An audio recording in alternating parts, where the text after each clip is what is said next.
Brothers and sisters, this moment beckons us to delve deep into the story of transformation and redemption. As we gather before prayer, we are reminded of the profound words in Acts chapter 9 verse 18, describing a metamorphosis, an awakening that transformed Paul's life. The passage speaks of scales falling from his eyes, symbolizing not just a physical restoration, but a spiritual rebirth that brings clarity and purpose. Paul, once a zealous persecutor of the church, saw his life upended in a moment of divine intervention, revealing the hand of God at work. Imagine the perception of Paul before his encounter on the road to Damascus. Respected, learned, and passionate, he believed himself a guardian of truth. However, he was ensnared in a web of misconception, blind to the reality that surrounded him. His actions hurt innocent lives, causing suffering and death, driven by a misguided sense of duty.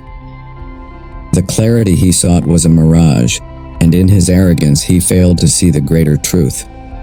It was only when he was enveloped in darkness, metaphorically falling to the ground, that he encountered the radiant light of Christ, a light that shattered his blindness and filled his heart with purpose.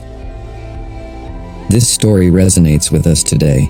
It serves as a poignant reminder that the human experience is fraught with shadows, often obscured by our own perceptions and biases. Just as Paul could not fathom the beauty of the gospel, many remain entrapped, unable to see the treasure it embodies. As Psalm 146 reminds us, the Lord opens the eyes of the blind, a promise that extends to all who earnestly seek His truth. The miracle of sight restoration goes beyond the physical. It encompasses a spiritual awakening that alters our perception of existence. When God's hand touches our lives, we shift from feeble burdens to radiant treasures. Thus, we are called to prayer, longing for open eyes and hearts willing to embrace the transformative power of God's love. The call is clear. God desires to unveil our sight, to dispel the fog that clouds our understanding. While two individuals may stand before the same truth, their reactions vary. One may perceive the cross as a mere obstacle, while another sees it as the very essence of strength, the power of God's salvation. Let us lift our voices in prayer, asking for the restoration of vision, the clarity that only God can provide.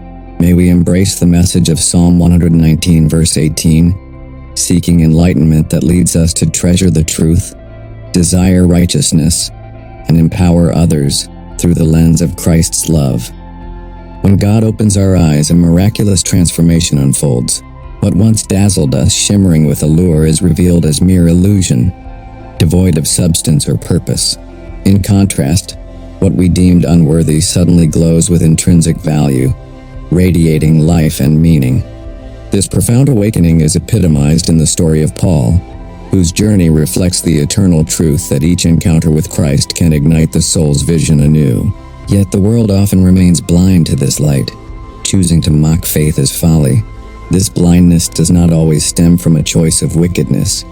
It frequently arises from an inability to discern the profound beauty of divine grace.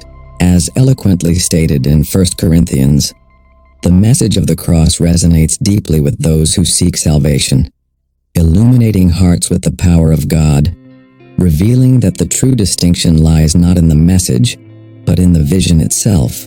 True vision is a gift, filled with grace, allowing us to see the unity of one body and one spirit as articulated in Ephesians. When our eyes are opened, Christ transcends tradition, intertwining with the very fabric of our lives. If you are in darkness now, burdened by confusion or despair, remember there is hope in surrendering to Him. As we pray for our eyes to be opened, we discover we are never alone, surrounded by His grace and empowered by His peace. This is the genuine vision we must seek. By confusion or despair, remember there is hope in surrendering to Him. As we pray for our eyes to be opened, we discover we are never alone, surrounded by His grace and empowered by His peace. This is the genuine vision we must seek.